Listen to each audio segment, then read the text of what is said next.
Hey, everybody, and welcome to 5 Times Saving Tips to Boost Your Grants Productivity with Tiffany Nobles. This workshop is being recorded and slides will be shared afterwards. So keep your eyes peeled for a follow-up email later today in case you need to review anything we go over today. In case it's your first time here, this free grant workshop is an Instrumental Partner webinar. These are collaborations between Instrumental and community partners to provide free educational workshops to grant professionals. Our entire goal is to provide workshops where we tackle a problem that grant professionals are often having to solve, while also sharing different ways that Instrumental's platform can help grant writers win more grants. Instrumental is the institutional fundraising platform. If you want to bring grant prospecting, tracking, and management to one place, we can help you do that. You can set up your account and get some personalized grant results for your nonprofit by using the link on the screen, which is, let's see here, www.instrumental.com/tnobles. And lastly, be sure to stick around until the end of today's presentation, because at the end, we will be sharing 2 freebies. It's a little bit different today. We're going to be giving 2 freebies to everybody that attended live. All you need to do is follow the instructions at the end of the workshop. Now, with that housekeeping out of the way, I'm very excited to introduce Tiffany Nobles. She is the owner of T Nobles Grant Consulting, LLC. She provides grant services, including assessment of grant readiness, proposal development, funding opportunities research, and post-award reporting. We ask that if it's your first time here and you're not familiar with us, if you have questions, we like if you can add in either 2 or 3 hashtags in front of your question in the Zoom chat. That way it's easier for me to moderate it as we get through those throughout the day. Tiffany, go ahead and take it away. Hey, everybody. Thank you for coming. I'm seeing people coming in from all different places. I'm going through some different scenarios and situations just to get here, and I'm really appreciative of that. Before I go forward, I see someone made a comment about asking about closed captions. So if that's something you either need to turn on or you can give them some help about turning that on, if you could do that, that would be great. I've gone ahead and enabled that. Should be good now. Thank you. Thank you. Okay, so do you want to go to the next slide? I'll just share a little bit about me. Will gave a great intro, but I always like to put, like, what can I tell people about me? That's more than just what I do for a living. So I've been a grant professional for over 10 years, 6 years as a consultant, worked within a couple different nonprofits. I'm located in Columbus, Ohio. I earned my grant professional certified credential, the GPC, in April of this year. So I'm glad to be able to add that to my name. And if you want to learn more about the GPC, we can talk offline about that.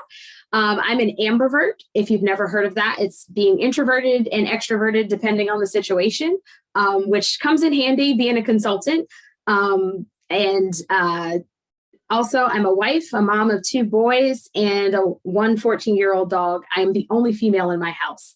So that's one of the fun facts about me. I'm still trying to let them know that I really run everything, but it's all male house around here except for me. Okay, let's see. Where are we going to go today? So on this journey with me, in the time we have, we're going to talk about how to schedule time for tasks in order to improve your focus, how to use color coding for organization. As a kid, I always loved to color. I still like to color. I don't take as much time for it as I used to, but I still color. But I use it a lot for organization. It's a very great system. Having a filing system can save you time. And that can be any type of filing system. We'll talk about that in a little bit more detail. And then we'll also talk about how you can use Instrumental to track your grants, create a grants calendar, and overall improve your productivity and efficiency. So tip number 1, which is something that I kind of implemented in my life and in my work, actually before I became a consultant, scheduling tasks. I know we like to, we'll put meetings on our calendars, or we'll put like a doctor's appointment or something like that. But I find very few people will actually schedule tasks and find time to do specific things that may not necessarily involve anyone else, but it's something that you need to do. I really believe in kind of compartmentalizing or putting things into buckets, giving things a place. And I find that when you schedule something, you make sure it actually gets done. And so when you schedule those tasks, it gets them out of your head. I don't know about you. I know there's the reaction buttons, or you can respond in the chat, but like, do you ever lay in bed sometimes at night and you come up with a really great idea and you're like, I got to write this down? Well, I actually keep Post-its by my bed. I also type in my phone a lot and do that. But then when I think about those things later, I need to find a place to explore them more. So if I come up with, oh, I want to have this, I found great content that I want to share on, my Instagram account or on my LinkedIn page for my consulting business, or it's just, a new direction I want to talk to a client about in terms of where they want to go with the program. I actually schedule time for that, using it, blocking out a set amount of time to work on it. I do the same thing with when I'm working on grants, I break down the process of a full application. So if I need to work on the case statement, I will block actual time to work on that case statement. I can give it a set amount of time. I say, I want to spend 2 hours out of my day working on that. And I know in that 2-hour block, that's all I'm focused on. It helps me know, okay, this is what I need to focus on. I actually will minimize my email, so it's not on the screen at that time. Depending on how focused I need to be, I may mute my phone or turn the screen over so I'm not looking at it. Whatever it is that helps you kind of get into that. It's, the block or time chunk method. It really also helps when I have clients that I'm billing hourly, because then I know how much time I actually spent on something. So I find when I block that, it works. And yeah, Christina, I see you're saying 2 a.m. ideas are the best. I literally have OneNote on my phone for that exact thing. And I have different notebooks in there because I would get up and go down the hall and go to my office and write it down, but then I start actually working. So I have to find a quick way to do that. I also find that blocking out things it helps you figure out where you might be overbooking yourself or where you could use a little bit more flexibility in your day or things like that. Well, can you go to the next slide for me? Back there. So here's an example of what I do in terms of block scheduling. Don't worry about the colors right now. We'll get to that when we get to our next tip on color coding, but allocating that time helps you track your time. You can track it by client, by project. You can add in breaks or transition time. That helps you keep your balance. I have certain meetings, for example, with clients that happen the same time, either every week or every other week or once a month. I will usually block time before or after that. Now in this time of using Zoom a whole lot, I put blocks in between Zoom meetings so that I try to avoid Zoom fatigue. So I'm literally not going from one Zoom meeting to the next Zoom meeting to the next Zoom meeting. Even if I only can get a 15-minute block in there, sometimes it's a 5-minute, refill my coffee, refill my water, use the bathroom kind of break, but it's something to help with those transitions because it takes a minute. It may take less time for you to physically transition, but you also need to mentally transition into the next project. So if you're going from writing a grant to going to a meeting to going back to working on a budget, you want to be able to help your brain kind of refocus as needed. Adding travel time on the front and the back end of appointments is also something, especially if you're going out there. I spent some time working previously as a fundraiser, and I would go out to individual meetings, and I would find where I would forget to put some block time on for travel before and after a meeting. And I would have someone internally schedule a meeting. And I was like, there's no way I can get from the other side of town back to the office for this meeting. So then they either have to reschedule the meeting or I have to call in or something. So it helps when you put that on there, especially if you're interacting with other people a lot, or if you're using kind of a scheduling system or something like that. Okay. So a couple of tools, time tracking things that you can use. Like I said, I use a calendar. I am a little maybe overload in terms of scheduling, organizing, but writing things down actually works better for me than just typing it out into a digital calendar. I still use my online calendar that also shows up on my phone because I need an actual audio alert to remind me that it's time to move to the next thing. But I also use a hard copy planner, finding that actually works for me. I know you can't really see it, but up on my wall over here, I have a big wall calendar and I put certain things on there. It's great for due dates and things like that. I have mentioned the online calendar. So, if you're using Google or Microsoft Office or something like that, finding that. The Pomodoro technique, that timer of setting an amount of time. I just listed it here. I would invite you to go and look it up a little bit more to find out about it. It's actually a set method of how you set a time, you do a bit of work, and then you take a break, and then you can either go back to that or transition to another. But it's a really cool system if that works for you, or if you need to have that kind of, this is set, here's my timer, going to the next thing. Clockify is a free tool that you can use. I think they have a paid version as well, but the free tool works just fine if you need to start and stop your time when you're working on things. I always tell people, try something out and see if it'll work for you. I tried Clockify. It honestly didn't work for me because I kept forgetting it was up there. And so I kept forgetting to turn the timer off. And so when I would be working on something for a long time and then just like, oh, I can't actually bill the client for all this extra time because I have now moved on to something else. The time chunking method, there's a book on that. That's also another good resource. And I'm sure there's probably some other ones that are out there. So just to kind of share, I know real life examples are always great. So before I tried to really focus in on a scheduling system, and that's really what it is, it's a system. I don't use one particular way of doing things. I actually found for me what works best is I pull the best parts of a couple different systems and I created my system. And my system is probably not going to be, I'm looking at some names up there, it's not going to be Nina's system or Katie's system, but it needs to be the system that works for you. I felt before I figured out what system worked for me, I spent a lot of time trying to follow what all the cool kids were talking about was the best thing. So I would try, I'm going to go buy this type of planner.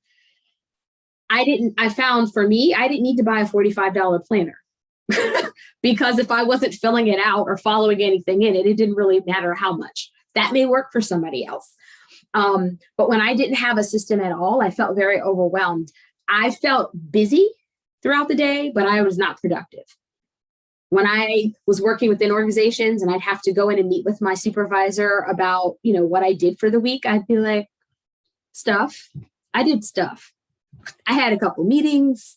I looked up a couple things, but I couldn't really tell you what I did because I spent so much time trying to figure out what I was doing next. I wasn't focused at all. I was so stressed. And I found out that for me, when I feel like I'm stressed, planning is my reaction. I can't, some folks will say I'm stressed and they may do other things or they, or just sit in the stress for a while. I can't do that. If I feel like I'm stressed, I stop everything and plan it out, whether it's work related or like last year when I had my oldest was in third grade last year and did remote learning. And he got sent home at the end of second grade with literally every book they had and a stack of papers that said, learn all this by the end of the school year before you start third grade. That was stressful to me. It only worked when I sat down and made a schedule and planned it all out. That just, really worked for me. It ended up working for him. I put it up on a wall. So I'm a very visual person. So it had to be on a wall and I had time in it. I had breaks in it and it worked for all of us in the long run. Now that I have a system, I feel focused.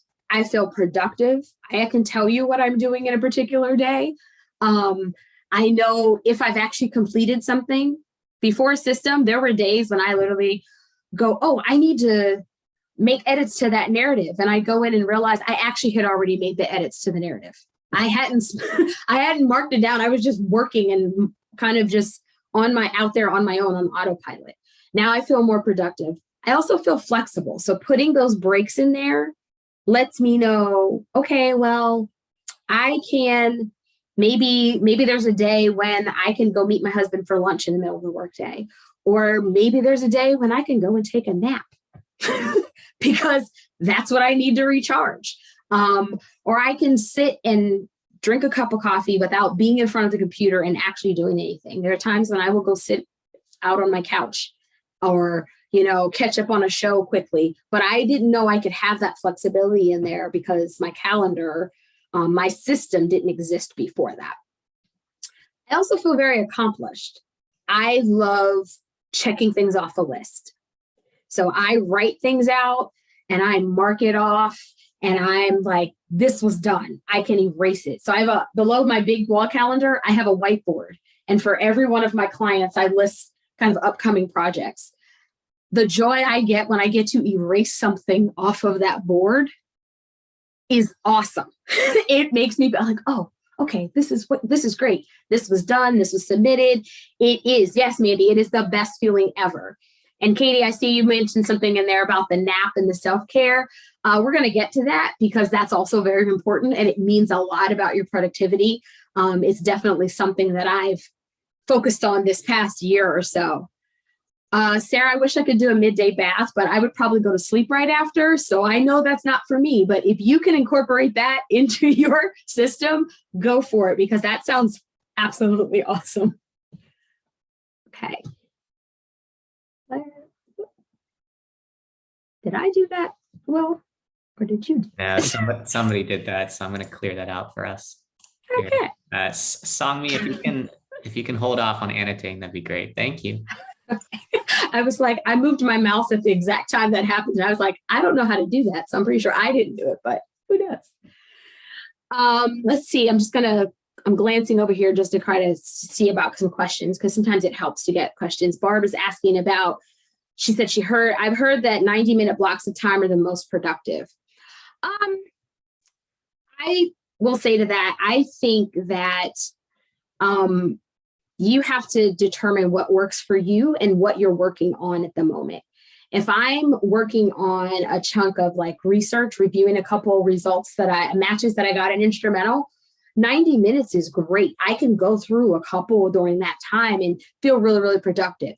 If I'm working on a grant proposal and I'm only working on maybe one section, 90 minutes will also work. Sometimes I need more time. Sometimes I need just a little bit less time because I want to break it up. If it's something that, if I'm like reviewing some research and not like grant match research, but like actual research that I may be using the data from for a proposal, I know for me, I need to mentally break that down into smaller chunks. I'm one of those people I like to highlight. Even if I have it on a screen, I will still like highlight it and make notes and things like that. So try it out and figure out what works for you. It doesn't mean that if you only have less than 90 minutes that you can't do something productive in that amount of time, because you definitely can. You can break that down, figure out where you can make those fits in so that you're not overwhelmed, but you're feeling pretty productive in there. And let's see. Okay, so tip number 2, this will get into those color-coded calendars.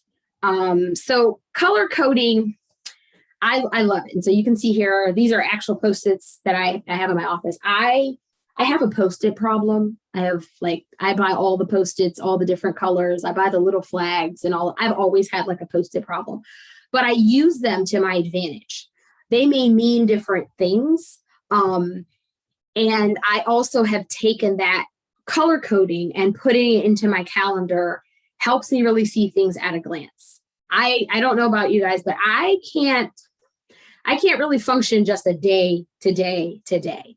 I have to be able to see it from a wider view, the work week or the full 7 days, and color coding kind of helps me see what priorities I have and things like that. So this is an example of just using like a Google Calendar, and you know how it lets you pick what your primary color will be. And so you can change that. But if you use the same color for everything looks the same, right? So on this example, I've got working on a grant budget, I've got lunch, I've got new client onboarding and a dentist appointment. Now, there's some clarity because there's, it's a set time for things and all of that. But I just glancing at this, if my entire week was all this one color, I wouldn't be able to tell what things were personal. So what things I was doing for my husband or my kids or something like that, or an appointment I had for the house. I couldn't tell what was for a client versus what was for my business. I couldn't tell where I had my self-care built in or where I didn't. It just wouldn't work. It would just, everything was mixed in there. Now, on the next slide, you'll get to see what color coding looks like in a calendar. So this is actually my system and how I use this. When I look at this, maybe across an entire week, I can see where those kind of blocks are. I can see where I have open time or where I have some flexibility. So in my system, once someone they move from a prospect to a client, any appointments, any work I'm doing, all goes into purple. That's just what I picked. And it's like that darker purple. Yellow is the things that I did with my kids, if they have an appointment or practice, because that affects what I can do, especially during the day, but even in the evenings. I can't go to an event if I've got to take my son to practice or training. I use lavender for my self-care because lavender is a soothing color to me. Blue is my favorite color, if you haven't noticed the logo in my clothes, but lavender is a very soothing thing for me. So I look for the weeks where I'm not seeing any lavender at all. I actually try to make sure I have some lavender in every day of the week, whether it's just lunch, because trust me, I have had days where I go to pick up my kids from school at 2:30 and I realize that I haven't had anything to eat. I've literally sustained an entire day on coffee, which means I've been on fumes all day. So I have to actually block in lunch.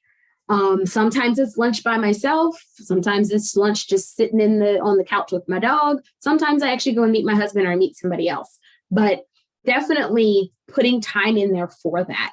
Even if I'm going to order lunch and go pick it up as opposed to having it delivered. That is the drive there and back, listening to my favorite music or listening to an audiobook or something. That's the little bits of self-care. Self-care, can be the bubble bath and spa days, but it doesn't have to be. It can be very, very expensive. I know a lot of folks go, I don't have time for self-care. I don't have a budget for self-care. You have to make time for that. And we'll get into that just a little bit more too. But I also use red for my blocks or breaks. So if I'm going to have a block where I'm not allowing any meetings to happen during that time, or I'm not going to work on any particular project, and it could be for whatever reason I decide I want to block that. On this particular example, that block at the top at 9 from 9 to 10, that's actually because those two meetings right below are with clients. Those happen every other week. And because of that, I don't like to always get up. I don't do anything before 9 o'clock except take my kids to school. Like, you have to be very important to me for me to do anything with you before 9 o'clock. I know that about myself. I do have some meetings that happen at 9, but on a day when I don't have to, I block that because that means I don't have to do anything if I don't want to. Now, if I decide to do some work in there, I can change that, but I set that block on this particular day so that it's a recurring appointment. When I look at my calendar at a glance, if I don't see any red, I know I've overtasked myself. And I try to make sure there's some red in every day and definitely throughout the week. Because I leave my weekends. Those are usually just whatever the family has to do that weekend. I don't schedule everything out for that, but during the week, I make sure I have those blocks in there. And I chose red because when you don't see any red on there, it's very apparent to you, like, oh, wait, I'm doing too much. I need to slow down and go from there. So that's a better example of that at a glance view of what that kind of looks like. Now, you will notice on the end of that week, on that Friday, there's no red, because I know I just said I like to put my blocks in. I will let you know that I decided back in March that because I work for myself, I'm working a 4-day work week. So I don't work on Fridays. I just don't. If I do, it's because it's something that I made a choice to work on, but clients cannot reach me. I have an out of office set and all of that. And so that like for this one, that purple that you see over that Friday, that was because I made a choice to work on something. And that there was a whole bunch of other things going on that week of why I did that. But usually my Friday looks green like that one does because I'm completely off. I'm not responding to emails. I'm not meeting with clients. I'm not doing any of that. There are days when I do things and there are days when I literally lie around the house and watch Netflix. No, that was not an Outlook calendar. You could probably do the same thing in Outlook. I haven't used Outlook in a while. I use Google Workspace. So it's just the Google Calendar. So I actually do similar things like this for my personal calendar, which is also a Gmail. So it's all in there, but you can figure out, I used to color code back when I did Outlook. So when I worked within an organization, so you should be able to kind of change those color coding. And Will is popping in some shortcuts for you. So you can figure that out there. And Christina said, yes, it is the same in Outlook. Thank you. So talking about building in self-care and having a routine helps you figure that out. I don't know if anyone knows this, but the Grant Professionals Association that we have, if you're not a member, I encourage you to look into it. It's an awesome organization. But we have some great colleagues in there who were realizing that people were tired, they were burnt out, they were leaving. Some people were like so burnt out, they're like, I'm leaving this sector. I don't want to do any of this stuff. And they actually did a survey on burnout. And one of the results of their survey was that more than 3 in 4 grant professionals experience physical symptoms, socio-emotional symptoms, or both of burnout. And that's just some of the results. There was also, as I was looking into it a little bit further, they also found that a lot of folks didn't even realize that they were burnt out. They're like, oh no, this is just the way my life is. This is just what I do. This is how I operate. And when they started answering the questions in the survey, they were like, oh, I am burnt out. I'm not, was that how I felt before I created a system? I was just doing, I was busy and I was overwhelmed and I was tired and my body was letting me know that, I always tell people that I have the knees of an 80-year-old and I've had them since I was a kid. I actually have arthritis in both of my knees, but as a kid, that's just what I felt all the time. Like my whole body was like, I'm just tired and I'm aching. So figuring out a routine, having a system, putting in those plugs for scheduling things, whether it's time off, lunch, exercise, a nap, whatever that works for you, whatever works for you, whatever you happen to need, setting that, establishing the boundaries for that is it's a great thing for you. And you'll find in the long run, you'll feel better. You're more productive. You shouldn't take time for self-care and then you shouldn't feel guilty afterwards. So figuring out how to do that and not feel guilty, figuring out how to say, I need to go to lunch that's not in this office, or I need to go to lunch, like if you're like me and you work from home, I need to go out somewhere and see outside. The office I'm in right now it has a window, but it just looks into another room. I don't have an outdoor window. So I need to go outside and do other things, figuring that out so that you can boost your productivity. Even if you go take a walk around the neighborhood, it works. So think about this a little bit. I know I've seen people putting in different comments. What does your calendar look like right now? And if you can't actually see it, can you visualize it? Does it make you upset? If you can see it, does it make you want to close the app on your computer? Can you tell where your priorities are as you glance at it? Or is everything all mixed in and you're not really sure what goes where? Do you go to meeting or task to task without any breaks or transitions? And when do you take time for you? And we all give to everybody else, but when do you actually take time for you? Figuring that out will definitely probably just help as you're figuring out putting a system in place, or if you have a system and it's not what you really want it to be, how you can fix that. All right, so tip number 3, folders. Folders. And you can use folders. You can use all the same kind of folders. You can use a digital folder system. So I use Google Drive a lot. I have used Dropbox, but I've had some different issues with that. You can also use hard copy folders. You know, we all have those lovely file cabinets with the whole filing cabinet with a whole bunch of folders, or you can just use your desktop. But having an actual system is just like when I was talking about your calendar and kind of compartmentalizing and putting things in buckets. Folders do the same thing. You can find things. It boosts your productivity because you know exactly where to go for it. You're not going, oh, I thought I had that attachment somewhere. I attach it to every grant. So if you attach it to every grant, you should be able to find it a lot faster. It should not be something that you should be looking for. You're organizing the sections of your proposal. So organize your files to make it easier for you. Go ahead to the next slide. So you can use general folders. So if you do your own research, you can have any kind of notes you put in there, anything someone maybe sends you through an email or you get in a newsletter, something that's outside of Instrumental, because Instrumental is going to, if you're not already using it, you will find when you do a demo that it will help you because it pulls everything together and it keeps things organized and things like that.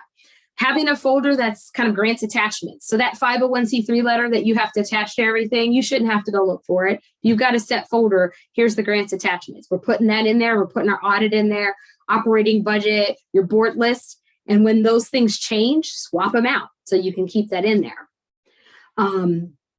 Making sure that that's in there.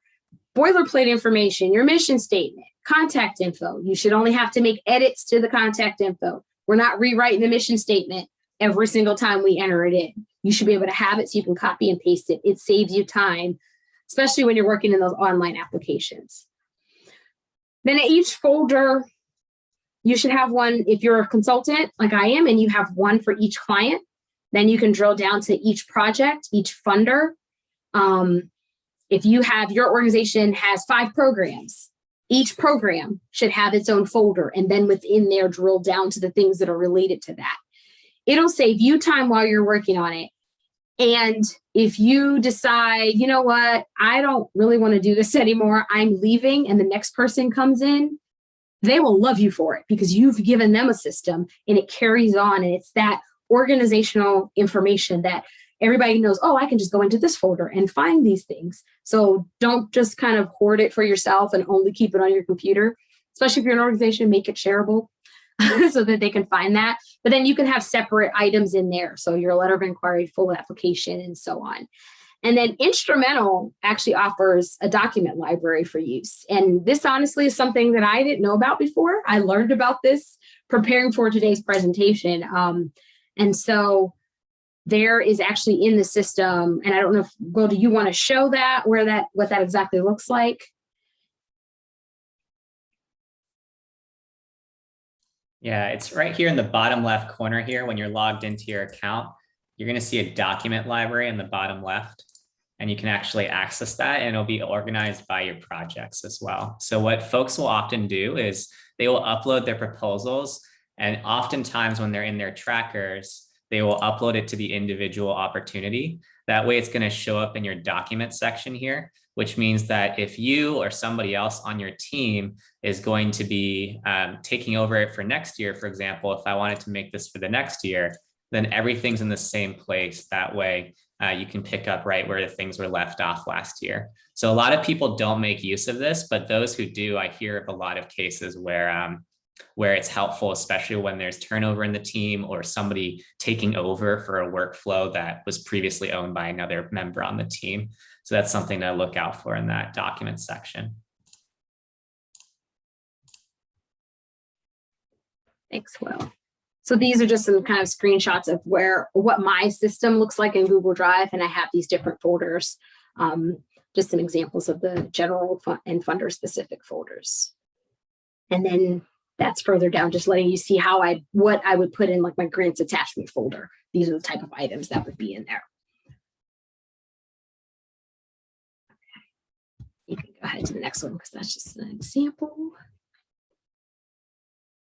So grant tracking in Instrumental. I will tell you that last year when I first learned about Instrumental, I scheduled a demo and I stopped, and I don't remember her name now, but I stopped her in the middle of the demo and said, take my money. Because I got to set up a project beforehand. And when I saw the amount of time it was going to save me from using all the other systems or cobbling together 100 different types of systems just to get the information, I knew it was something that I needed. I knew it was something that was going to help not just, one or two organizations that I was working with, but every client that I was working with. And I let my clients know that I use it because they don't want to have to do it. And they think it's awesome that I'm using it. But I've had actually one client that said they want to keep me using it for what I do with them, but then they have their own grant staff that they're going to purchase so that they can use it. So in grant tracking here, anything you put from your matches is something that you add to the tracker. Instrumental tracks it right at the top. So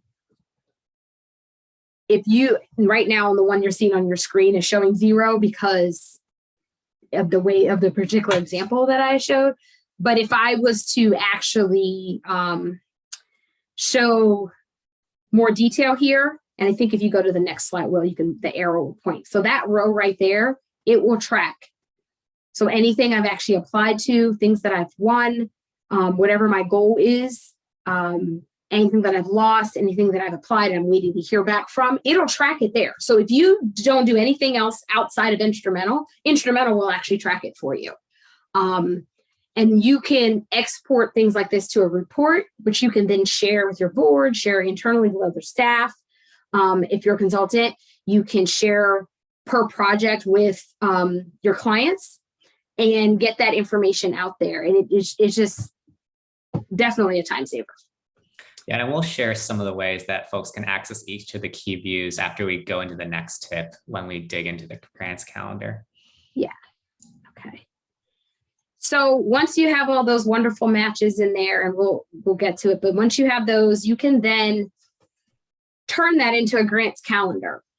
And how I've actually done it for some of my clients, what I start with when I'm creating this calendar is I create a report and go through it, and we'll show you that in a minute, but I put it into a spreadsheet. I export it to a spreadsheet, and I use color coding, of course, no surprise there, but I use it and it looks just like this. It has the funder names, it has the submission goal or the due date. If there isn't a specific due date, I'll keep it listed as rolling until I decide if we have a particular date. Then I use those color coding to know what we're planning to apply for, what we've already submitted, which ones are going to be a no.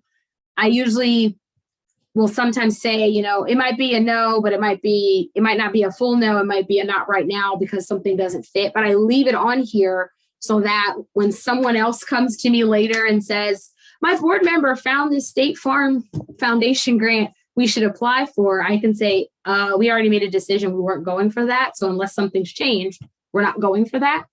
And then I use the yellows just as things that are on hold. There may be some relationship or behind the scenes conversations that's stopping that.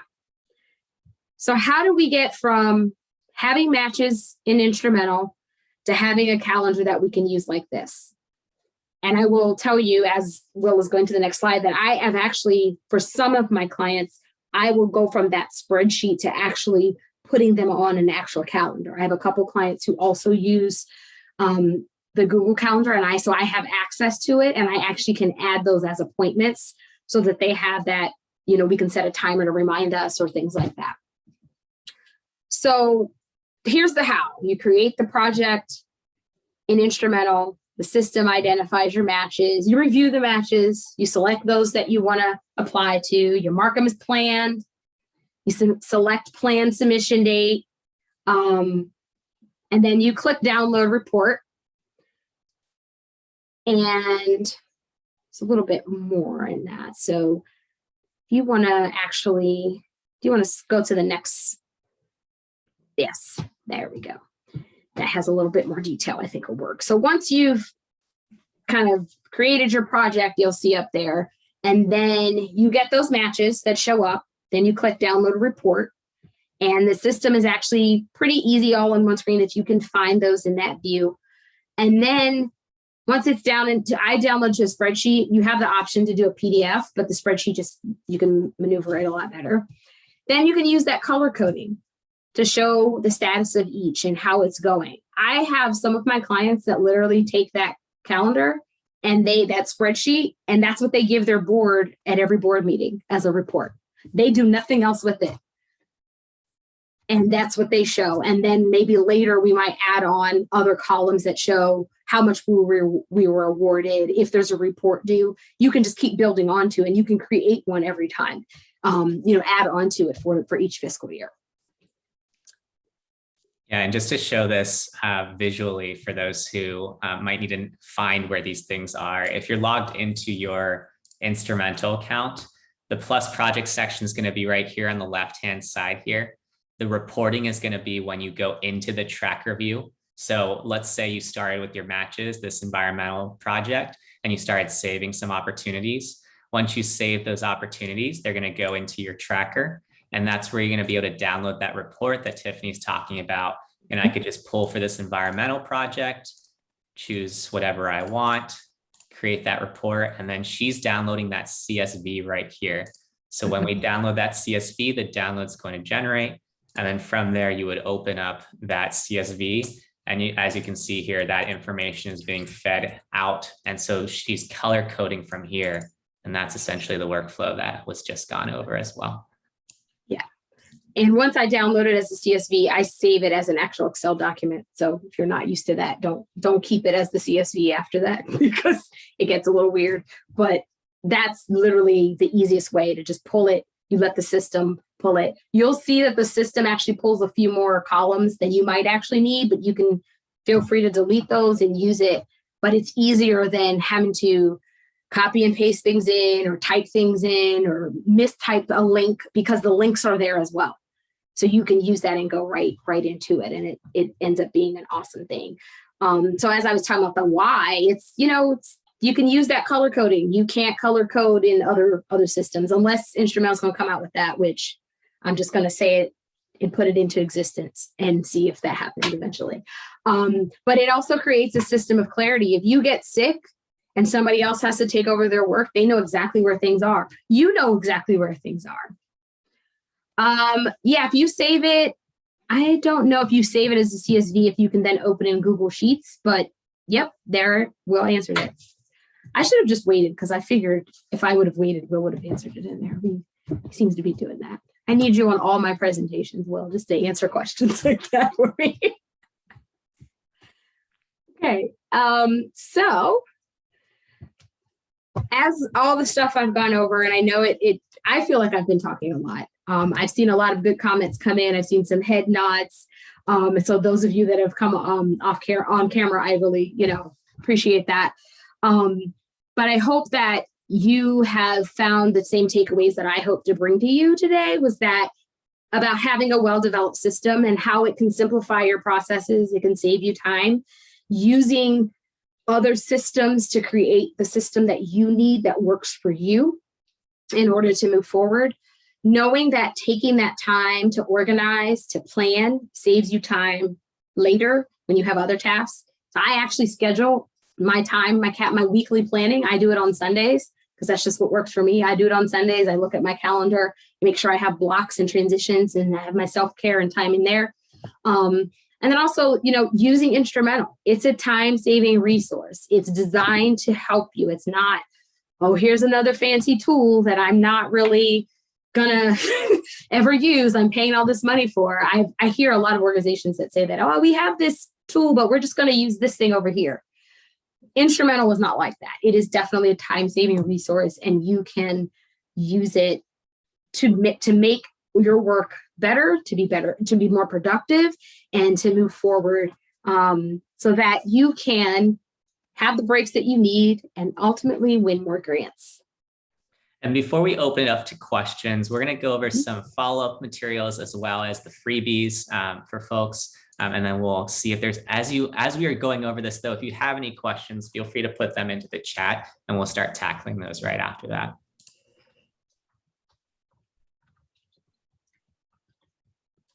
Tiffany, do you want to go over this part? Yeah. So if you want to reach out to me, whether it's just to ask questions, talk about anything, or all that, my email is there, phone number, website. And then I'm also on LinkedIn. So I'm on LinkedIn on my personal page. You can also just kind of search for me, Tiffany Nobles. I do have a profile picture. I know sometimes it's hard because people are like, I don't know if that's the right person. I do have a profile page. And then I also have a LinkedIn page for my business. So for T Nobles Grant Consulting, it's on there. And then hopefully if you have not already signed up for your demo or subscribe to Instrumental, you can use my Instrumental link or use the code TNobles50. Awesome. And then for everybody that has attended today, some next steps here. Like Tiffany mentioned, if you haven't signed up for your Instrumental account, you can click this link and then you'll be able to be redirected to this page. This is where you'll then put in your name and sign up for your account using Tiffany's link. From there, you'll get a dedicated onboarding advisor who's going to go through your list of personalized matches for your organization. And so they'll be able to answer some other questions about your grant strategy as well that can be helpful for you. And then as you go through that link or go into the raffle link that I shared with you folks as well, we will be giving you guys 2 freebies today. So Tiffany has a grant readiness guide that she's going to be giving everybody that attended today. So you can just complete the actions there and you'll be redirected to the page where you can get that guide. And then we're also going to be including the 10 best lessons from 10 grant writing experts. So if this was your first workshop with us, we've done this multiple times and we've essentially compiled the best 5 minutes of each one of 10 past workshops. So instead of you having to watch 10 plus hours, we're giving you the highlight reel. And that is a 28-page PDF, I believe, that would be really valuable. I've heard some really good feedback where somebody yesterday was telling me they laminated it. So there's a lot of helpful tips in there. So just put those 2 freebies on your docket in terms of using the links in the chat. And then if you enjoyed this workshop as well, we'll be doing our next one in 2 weeks. It's going to be Step Up Your Systems for Success. You can tell our theme for October is systems and processes. So we're going to talk about how to simplify, streamline, and support your team with Teresa Huff, who's the host of the Grant Writing Simplified podcast. So you can register for that in the follow-up email that I'll be sending today. But if you have any questions, we'll open up to questions now and then take care of some of those before we wrap things up here.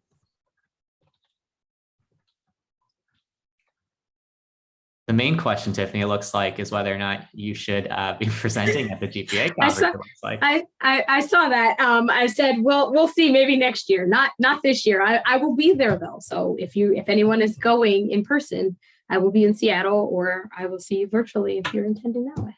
I think Katie did have a question earlier on. It's talking about some of the challenge. She was mentioning how she had some challenges because she's hourly right now, and she's also responsible for keeping up with the organization's website and some other things. And so it'd be helpful to see if you have any tips for somebody in her situation.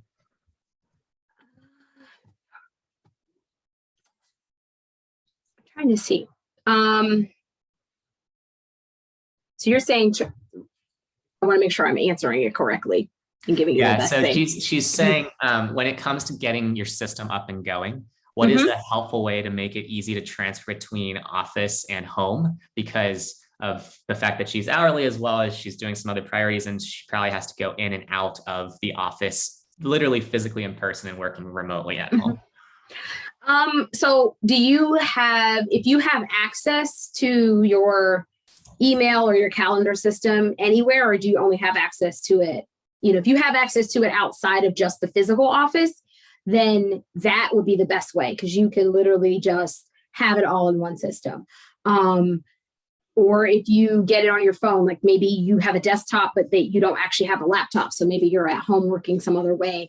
You can, using it that way. I find that, so yes, I'm working for myself, but I use my computer. I have it on my phone. I also use, like I said, a hard copy planner, because then when I write down exactly what I'm doing, I just kind of remember it, and I don't have to look at my calendar every 5 minutes because I don't know what I'm doing next. But I think you can definitely have that system that works for that. Having, your system. So if you're doing a file system, So either Google Drive, or if your organization uses like SharePoint or something like that, those are all systems that you should be able to use whether you're in the office or not.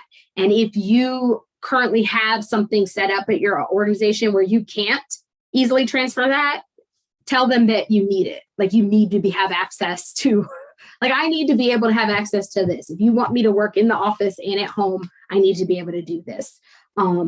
You have to definitely really kind of just, advocate for what you want, because no one's going to do it for you. And if you really need that to be able to be more productive, I think you can definitely do that. Thanks, Will, for putting my email in there. I saw that come in. I was like, I can't type fast enough. But yeah, feel free to email me, any questions or ideas. If you set something up and you're like, I don't know if this is really working, you have to test it out. Trust me, I've tested out a lot of different systems and all kinds of things to figure out what works for me. And it doesn't mean once you figure it out that that's it. Also be flexible enough to want to learn new things. Like, I didn't know the document library existed in Instrumental. I never paid attention to what that button was. When he showed it to me, I was like, oh, that's what that is. I will probably start using that more often now. So I can add that into my system. So be open to, maybe this system worked for me up to this point, but now I'm doing this. The system I used when I worked within an organization, the system I use being a consultant, they're very, very different. I still have the same parts, but I added in a few more things because I needed to. I'm managing a lot more now than I was when I was in one organization. Yeah, there's a question in the chat in terms of the freebies. So once you click this link for this thank you page for attending, once you click submit, you'll get redirected to the two respective freebies. And the other thing, speaking to Tiffany's point on having different clients, for those in the audience that might be running consultancies, what most people will do is they will set up different projects for their clients. It might be super specific or just for the client, and that'll allow them to generate unique reports for each of their clients. And they do that pretty much once a week or once every week or once a month. And their clients are always really happy with that because it saves them the time of having to create their own separate nicely formatted report too. So it all goes back to that idea that Tiffany's been talking about in this presentation, where ultimately it comes down to how systemized you can get things. And it's the system that you can fall back on that allows you to then increase your grant applications consistently as well and get your work done and feel like you're combating burnout, which we all know, a lot of people struggle with in this industry for sure. There was a question as well that was sent directly to me in terms of, from Natalie, in terms of the pricing of Instrumental. When you log into your account and you create your account, it'll be on the left-hand side here. There's going to be a pricing window, but we can also just go to instrumental.com, and then it's going to be instrumental.com/pricing. And that's where you'll also find that in terms of our pricing plans and whatnot. So it starts at $149 a month on the annual. Otherwise, it's $162 a month on the monthly. And then some of these plus features for folks who have not yet checked these out, for our existing customers, we're going to have 2-week trials for everybody to try that out. And also for new folks, they'll get access to the plus plan features. But essentially, these are going to be part of our big announcement in a couple of weeks from now in terms of some of the things that we're working on here. So pretty much it's going to cover a ton of different new features that are just going to make finding a good fit funder even better.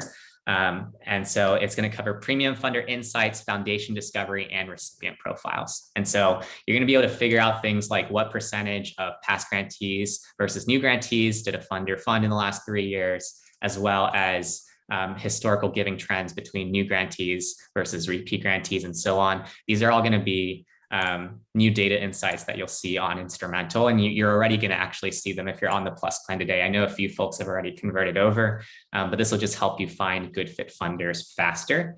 And then we'll also be doing a new thing that we haven't done in the past, which is we're going to be matching you to funders who potentially aren't open or are invite only or just don't have an active website. So there's going to be a new feature that is going to be coming out. We're working on it right now. And so it's all going to be answering the same question, which is how to find good fit funders faster and more efficiently through your system.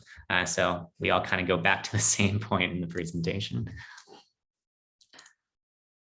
Cool. If you guys have any final questions, feel free to leave them in the chat and we can tackle those and get those wrapped up and then go from there.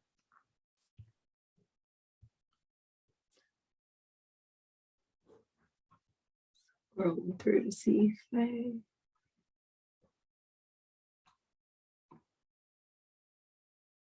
I think we're good. Awesome. Well, thanks so much for attending, everybody. Thanks. And we'll see you guys in 2 weeks, and look out for your emails for the follow-up slides and recording in case you need to review anything we went over today. Thanks, everybody. Bye now. Bye.